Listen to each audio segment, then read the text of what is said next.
7 अक्टूबर को भयावह हमलों के बाद युद्ध विराम की बात करना हमास के सामने आत्मसमर्पण करने के जैसा है। ये नहीं होगा। 30 अक्टूबर 2023 को बेहद सख्त लहजे में यह बयान इजराइल के प्रधानमंत्री बेंजामिन नेतन्याहू ने दिया था, लेकिन 22 दिन बाद ही इजराइल की कैबिनेट ने बंधकों की रिहाई के बदले 4 दिन के सीज फायर यानी युद्ध को रोकने की मंजूरी दे दी। इजराइल और हमास के बीच हुए समझौते के मुताबिक हमास रोजाना 12 से 13 बंधकों की रिहाई करेगा।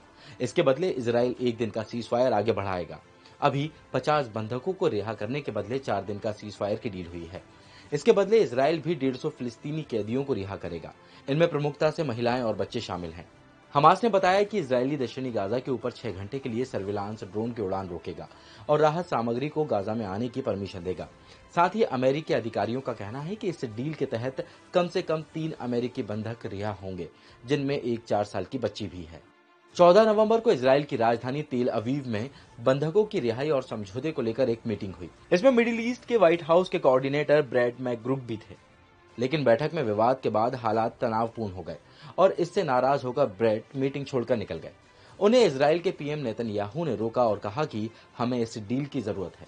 बीच हमास ने डील कैंसिल करने की बात भी कही, क्योंकि हमास चाहता था कि इजरायली सेना गाजा के अल शिफा अस्पताल से हटे, लेकिन इजराइल नहीं माना। इस बीच कतर दोनों देशों के बीच मध्यस्थता बनाए रखने की कोशिश कर रहा था। आखिरकार इस मामले में अमेरिका को बीच में आना पड़ा। उसने कतर के अमीर तमीम बिन हमद अल थानी को फोन किया और कहा, आपने जो समय मांगा था वो खत्म हो गया है। अमीर ने बाइडेन को भरोसा दिया कि आप चिंता न करें, मैं डील सफल बनाने की कोशिश। अमेरिका ने बातचीत के जरिए अपने 2 नागरिकों को भी हमास की कैद से रिहा कराया था। इससे ये पक्का हो गया था कि हमास और इजराइल के बीच बातचीत हो सकती है। इसके लिए अमेरिका ने कतर को चुना, क्योंकि हमास पर कतर की अच्छी पकड़ है। करा पाना नेतन्याहू लोगों का भरोसा खो रहे थे। 18 नवंबर को करीब 30,000 प्रदर्शनकारी तेल अवीव से यरूशलेम पैदल पहुंचे, जहां बंधकों ने पीएम ऑफिस के सामने प्रदर्शन किया। दूसरा, बंधकों को छुड़ाने में इजरायली सेना नाकाम रही।